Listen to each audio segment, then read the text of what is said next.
नाज़रीन आदाब, आप देख रहे हैं आलमी सहारा। वक्त हो गया खबरनामे का। खबरनामा शुरू करने से पहले देखते हैं हेडलाइंस।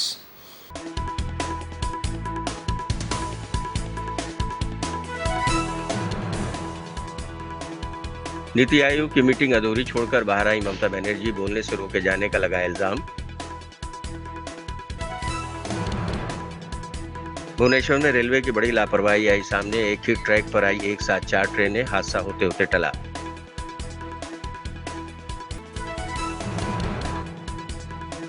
कांवड़ यात्रा की बढ़ाई गई सिक्योरिटी, मुजफ्फरनगर में एटीएस की गई तैनात।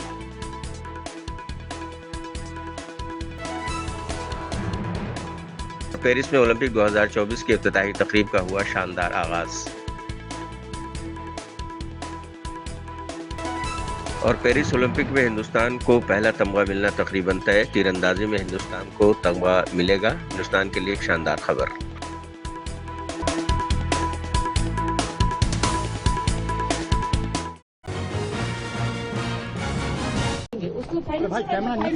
दिल्ली में मुनक़िद नीति आयोग की मीटिंग में मगरबी बंगाल की सीएम ममता बनर्जी अधूरा छोड़कर बाहर आ गईं। बाहर आकर उन्होंने कहा कि उन्हें बोलने को रोका गया। ममता बनर्जी ने कहा कि उन्हें सिर्फ 5 मिनट बोलने के बाद खामोश करा दिया गया। इससे नाराज होकर वो दरमियान में ही मीटिंग छोड़कर बाहर आ गईं। उन्होंने मजीद कहा कि वो दोबारा इस मीटिंग में कभी शिरकत नहीं करेंगी। हम आपको बता दें कि बजट में रियासतों के साथ इम्तियाजी सलूक का इल्जाम आयद करते हुए इंडिया ब्लॉक के तमाम वज़राए आला ने पहले ही बायकाट कर दिया था। ताहम मगरबी बंगाल की वज़ीर आला ममता बनर्जी इसमें शिरकत के लिए दिल्ली पहुंची थी। ये तो प्लानिंग कमीशन को वापस ले आइए। मैं और एक बात बोला, देखिए मेरे स्टेट के लिए भी आपको कहना है कि आप 3 साल से हमारा 100 दिन का काम बंद करके रखा, अब आवास योजना बंद करके रखा, प्रधानमंत्री योजना बंद करके रखा, अब रूरल रोड बंद करके रखा। ऐसे कोई गवर्नमेंट नहीं चलते हैं। आपको डिस्क्रिमिनेट नहीं करना चाहिए। If you discriminate between your party to other party, how the country will run? When you are in power, you have to take care for all. बुमन আছে boys and girls. बुमन আছে। मैंने जो बोलना एक ने बोला है, उसका बाद में बस मैं हूँ माइक स्टॉप कर। आप छोड़कर आ रहे हैं बीच की वजह से। दीदी आप देखिए वॉकआउट बोलने चाहते थे दादा लेकिन मेरे को बोलने के लिए वो 5 मिनट में स्टॉप कर दिया। जब हमारा से बहुत आगे जो बोला है 5 जन और लोगों ने कोई 20 मिनट बोला, कोई 15 मिनट बोला, कोई 10 मिनट बोला। अपोजिशन से मैं अकेला आया, लेकिन तब भी मेरे को 5 मिनट में स्टॉप कर दिया। This is इंसल्टेशन। I will not. अरे दीदी नीचे।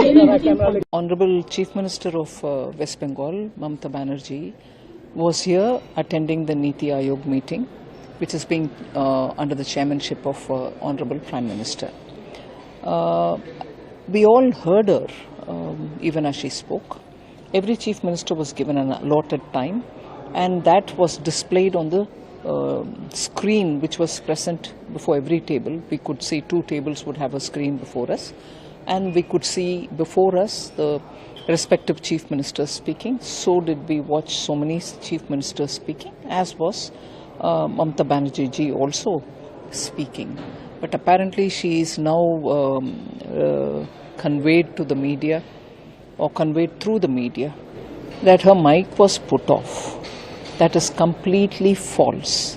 Every Chief Minister was given their due time to speak.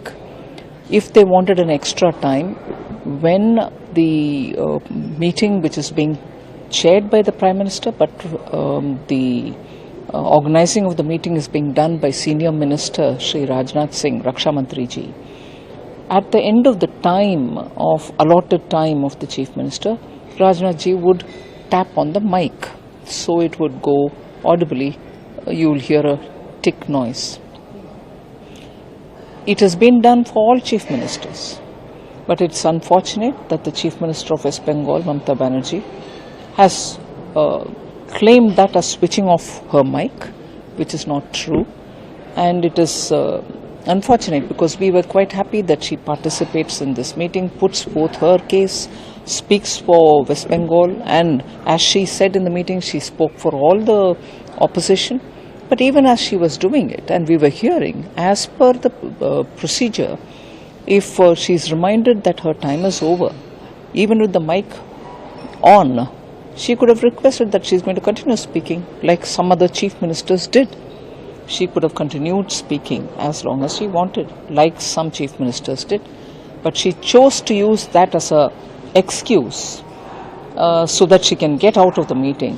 And after getting out of the meeting, for her to say that the mic was switched off is just so unfortunate. I wish Mamata Banerjee would please say the truth behind this rather than, again, build a narrative based on falsehood. Mic बंद का आरोप लगाया ममता बनर्जी ने नीति आयोग की बैठक। तो ये गलत बात है कि इस तरह से मुख्यमंत्रियों के माइक बंद कर दिया जाए, मुख्यमंत्रियों की बात न सुनी जाए।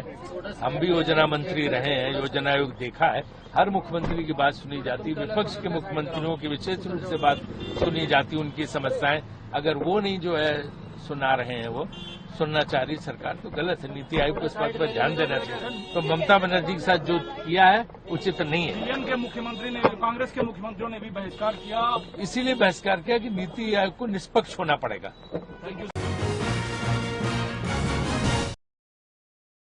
नीति आयोग की मीटिंग पर राष्ट्रीय जनता दल के लीडर मनोज कुमार झा ने कहा है कि नीति आयोग क्या है, पीएम मोदी ने मशक के लिए एक बॉडी बना दी है। उन्होंने कहा कि उन्हें योजना आयोग से क्या परेशानी थी। योजना आयोग से सिर्फ इसलिए दिक्कत हुई क्योंकि ये नेहरू के ज़माने में से था। नेहरू के ज़माने की तो बहुत सी चीज़ें हैं, पार्लिमानी जमहूरियत नेहरू के तस्वुर के बगैर नहीं चलेगी। अब इसमें मैं समझता हूँ बीजेपी को अगर ये लग रहा हो कि इंडिया ब्लॉक में कोऑर्डिनेशन नहीं है तो they are mistaken. Episodic coordination और ना कोऑर्डिनेशन का होना एक अलग मसला है, लेकिन मर्म में हम सब इकट्ठा है। नीति आयोग है क्या भाई? एक एकेडमिक एक्सरसाइज के लिए प्रधानमंत्री जी ने एक बॉडी बना दी। इसका हासिल क्या? 0/0, 0/सन्नाटा। प्लानिंग कमीशन से क्या दिक्कत है? सिर्फ इसलिए ना कि नेहरू के जमाने से वो था, तो नेहरू के जमाने की तो बहुत सारी चीजें आप ढो रहे हैं, मजबूरी है आपकी। पार्लियामेंट्री डेमोक्रेसी नेहरू के इमेजिनेशन के बगैर नहीं चलेगी। चाहे वो आप तीसरा टर्म ले लें, मैथमेटिकल रियलिटी से हकीकत नहीं बदलती है। हकीकत बदलेगी जब आप पहलकदमियां क्या ठोस लेते हैं, और वहां मैं नीति आयोग को फेलियर मानता हूं। It's a failed idea. तो जाहिर तौर पर आपको रिवाइव करना चाहिए, और इस जो 240 वाला मैंडेट है बीजेपी का, उसका भी संदेश यही है कि कलेक्टिव शुड बी रिस्टोर्ड। मान्यवर पार्लियामेंट में आम आदमी पार्टी के रुकने पार्लियामेंट संजय सिंह ने दलित और पसमानदा तबके के लिए आवाज बुलंद की तो बीजेपी के अराकीन पार्लियामेंट ने उन्हें जेल भेजने की धमकी दी। संजय सिंह ने कहा कि मैंने पसमानदा तबके के हक के लिए हो रही बहस को बीजेपी के जरिए रोकने की मुखालफत की तो उन्होंने मुझे जेल भेजने की धमकी दी। संजय सिंह ने कहा कि मैं बीजेपी वालों से कहना चाहता हूं कि मैं पसमानदा तबके के हक में बोलता रहूंगा, चाहे मुझे फांसी चढ़ा दो। हमारे एक साथी ने यहां पर ओबीसी आरक्षण जनसंख्या के आधार पर दिया जाए, ये बहस जी आपको बोल रहा हूं सर, वो बहस में हिस्सा ले रहे थे नीरज डांगी जी, सब लोगों ने रोका। सर एक मिनट सर हाउस क्यों एडजर्न हुआ? सर एक मिनट सर मुझे आपने 2 मिनट का टाइम दिया है, प्लीज 2 मिनट का सर टाइम दिया है, मुझे अपनी बात कर लेने दीजिए। इन लोगों ने रोका, हाउस एडजर्न हुआ। सर अगर रोका नहीं तो हाउस एडजर्न क्यों हुआ? आपने रोका, मैंने उसको ट्वीट कर दिया, मंत्री जी नाराज हो रहे हैं, इतने लोग इनके पीछे खड़े होके हमको धमका रहे हैं। हम धमकियों से डरने वाले लोग नहीं हैं। आप जेल भेजने की धमकी दे रहे हैं आपके सामने। सर उधर से कह रहे हैं इनको जेल में भेजा जाएगा। अरे भेजो जेल में भेजना चाहते हो भेजो। ये वाजपेयी जी हमारे राज्य से आते, कहते इनको जेल में भेजा जाएगा। अरे भेजो जेल में। जेल से कौन डरता है? किसको डरा रहे हो आप जेल से? भाई आप भेजिए जेल में। सर यही सदन से जेल भेज दीजिए। सर सदन से जेल भेज दीजिए, जेल से डराइए मत। मैं सिर्फ ये कह रहा हूं, सदन से जेल भेज दीजिए। आप सरकार में, सत्ता में, आप जेल भेजना चाहते हैं। आप लोग चिल्ला रहे हैं जेल भेजेंगे, यही से भेजिए। ओके अगर Neeraj ji, mister Neeraj Dangi please start the debate. अंतिम नहीं, ओके अंतिम लाइन, 1 सेकंड, अंतिम लाइन। मैं सिर्फ ये कहना चाहता हूं, ये मेरी प्रबल धारणा है भारतीय जनता पार्टी के बारे में कि वो दलितों, पिछड़ों, आदिवासियों की विरोधी है। ये मैं मानता हूं। समाजवादी पार्टी के सांसद जावेद अली खान एक बिल लेकर आते हैं कि ओबीसी का आरक्षण उनकी जनसंख्या के अनुपात में दिया जाए। यह उनका बिल है, प्राइवेट मेंबर बिल, जिसमें वो मांग कर रहे हैं कि पिछड़े वर्ग की जितनी संख्या है उसके हिसाब से उनको ओबीसी का आरक्षण दिया जाए। इस बिल के आते ही भारतीय जनता पार्टी आग बबूला हो जाती है, भारतीय जनता पार्टी का खून खौलने लगता है। उनको लगता है अरे इस देश के सदन में कैसे ओबीसी के आरक्षण उनकी संख्या के आधार पर दिए जाने पर चर्चा हो सकती है। और इस बौखलाहट में वो क्या करते हैं मैं आपको दिखाना चाहता हूं। कल जो बदसलूकी, जिस तरह की दादागिरी भारतीय जनता पार्टी के सांसदों ने मंत्री पीयूष गोयल के नेतृत्व में किया, कांग्रेस पार्टी के सांसद नीरज डांगी जब बोल रहे थे उस वक्त जो कुछ भी किया, दलित समाज से आने वाले नीरज डांगी के साथ जो किया, मैं समझता हूं वो बीजेपी के पिछड़ा, दलित और आदिवासी विरोधी चेहरे को पूरे देश के सामने उजागर करता है। मैं पूछना और कल अगर सभापति महोदय नहीं होते, अगर चेयरमैन साहब हस्तक्षेप नहीं करते, तो इतना उत्तेजित हो चुके थे बीजेपी वाले और खुद मंत्री पीयूष गोयल कि शायद वो मारपीट भी करते सदन के अंदर। ये तो बीच में चेयरमैन महोदय ने हस्तक्षेप किया, तब जाकर स्थिति किसी तरह से नियंत्रित हो पाई। आप पिछड़ों से इतनी नफरत क्यों करते हैं? मैं भारत के प्रधानमंत्री से पूछना चाहता हूं, बीजेपी के अध्यक्ष जेपी नड्डा जी से पूछना चाहता हूं, मैं मोदी जी से पूछना चाहता हूं, जातीय जनगणना क्यों नहीं होनी चाहिए? जितनी जनसंख्या पिछड़े वर्ग के लोगों की है उस अनुपात में उनको आरक्षण क्यों नहीं मिलना चाहिए? और इस पे अगर चर्चा और बहस हो रही है तो आपके सांसद लोगों के साथ बदसलूकी करेंगे, बदतमीजी करेंगे, उनको बोलने नहीं देंगे। ये कैसे आप सदन की कार्रवाई चलाना चाहते हैं? अरविंद केजरीवाल के कोई भी कैसे आरोप। शिवसेना उद्धव ठाकरे ग्रुप की लीडर प्रियंका चतुर्वेदी ने कहा है कि अरविंद केजरीवाल पर एक भी इल्जाम साबित नहीं हुआ है। उन्होंने कहा है कि ट्रायल कोर्ट ने उन्हें जमानत देते हुए कहा था कि ईडी एक भी सबूत नहीं दिखा पाई। सुप्रीम कोर्ट में भी इस बात को कबूल किया गया है कि ईडी के पास कोई सबूत नहीं है। अदालत की जानिब से आने वाले ये बयानात बताते हैं कि केजरीवाल की गिरफ्तारी हकायक और सबूतों पर नहीं बल्कि सियासी तौर पर की गई है। उन्होंने कहा कि 30 जुलाई को हम दिल्ली के वजीर आला की साजिशन की गई गिरफ्तारी और जांच एजेंसियों के गलत इस्तेमाल के खिलाफ मुजाहरा करेंगे। अरविंद केजरीवाल के कोई भी एक ऐसे आरोप नहीं है जो कोई सिद्ध कर पाए हों, कोई भी एक आधार नहीं है जो दिखा पाए हों। ट्रायल कोर्ट ने बाकायदा जब उनको बेल हियरिंग में बेल दी थी, उन्होंने कहा था ईडी आज तक कोई भी सबूत पेश नहीं कर पाया है। जब सुप्रीम कोर्ट में ये ऑर्डर चैलेंज हुआ था, सुप्रीम कोर्ट ने भी stood by that bail order. तो दिखाता है कि ये जो उनकी अरेस्ट है वो कोई सत्य तथ्य के आधार पे नहीं है, वो राजनीतिक आधार पे है। और जो हम लोग प्रोटेस्ट कर रहे हैं वो इसके खिलाफ, जो मिसयूज हो रहा है एजेंसीज का और किस तरीके से elected chief minister of Delhi, जो जनता ने वोट करके उनको भेजा है, उनको उनके काम करने से रोका जा रहा है फॉल्स चार्जेस पर। तो हम उनके समर्थन में खड़े हैं। दिल्ली के वजीर आतिशी ने कहा कि आज दिल्ली के तमाम सरकारी स्कूलों में मेगा पीटीएम हुई है।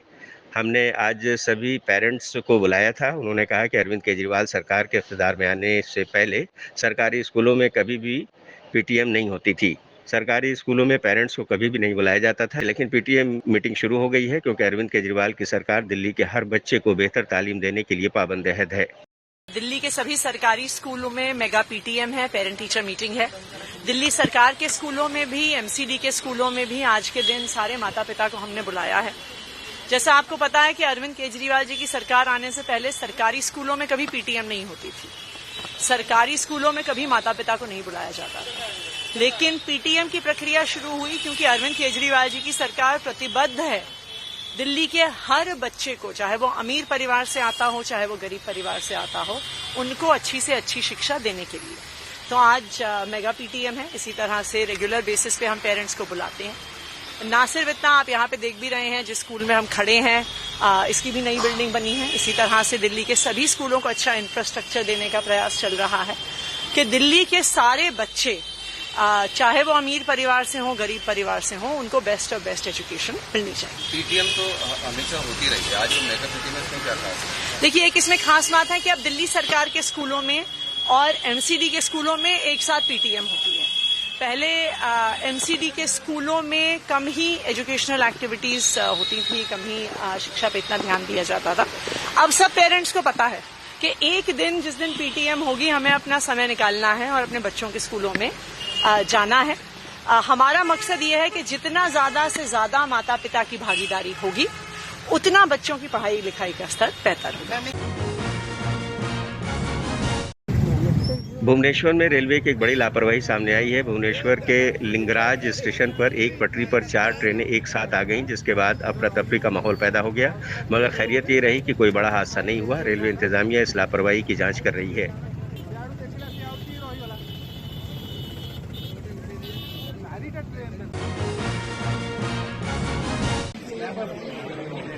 महाराष्ट्र में नवी मुंबई में शाहबाज गांव में एक 3 मंजिला इमारत मुनहदिम हो गई है। इमारत मुनहदिम होने के बाद एनडीआरएफ ने रेस्क्यू ऑपरेशन शुरू कर दिया है। अभी तक 2 लोगों को रेस्क्यू किया गया है, जबकि एक शख्स लापता बताया जा रहा है। बचाव मुहिम अभी भी जारी है।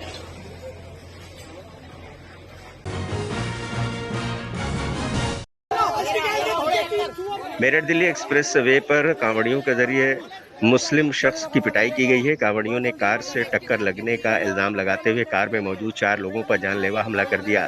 3 लोग किसी तरह अपनी जान बचाकर भागने में कामयाब हो गए, जबकि एक शख्स को कांवड़ियों ने बेरहमी से पीटा। कांवड़ियों ने कार को भी तोड़ दिया।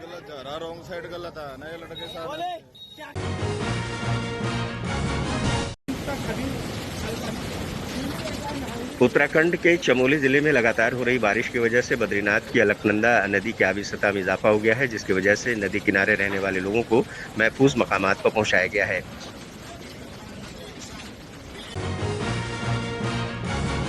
एथलीट ने लोगों की तवज्जो अपनी तरफ खींची, बल्कि वाटर शो ने भी नाजरीन की आंखें खैरा कर दी। हिंदुस्तान की अगर बात की जाए तो इफ्तिताही तकरीब की क़यादत बैडमिंटन की मशहूर खातून खिलाड़ी पीवी सिंधु और टेबल टेनिस के बावकार खिलाड़ी शरत कमल करते हुए नजर आए। ओलंपिक 2024 में हिंदुस्तान के मजमूई तौर पर 117 एथलीट हिस्सा ले रहे हैं, लेकिन इफ्तिताही तकरीब में सिर्फ 78 एथलीट ही दरियाए सिंध में होने वाली कश्ती परेड पर सवार हुए। मर्द एथलीट इस परेड में इफ्तिताही तकरीब में सिर्फ 78 एथलीट ही दरियाए सिंध में होने वाली कश्ती परेड में सवार नजर आए।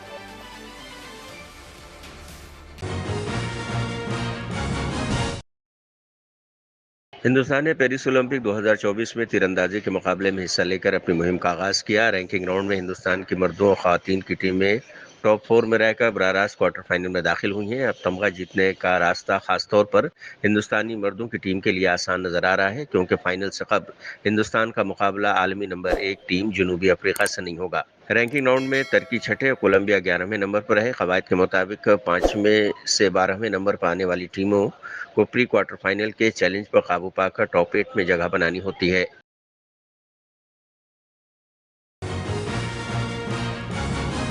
तो नाज़रीन, आज के खबरनामे बस इतना ही। दीजिए इजाज़त, लेकिन आप देखते रहिए 24 घंटे का उर्दू न्यूज़ चैनल आलमी सहारा। सहारा पढ़ो।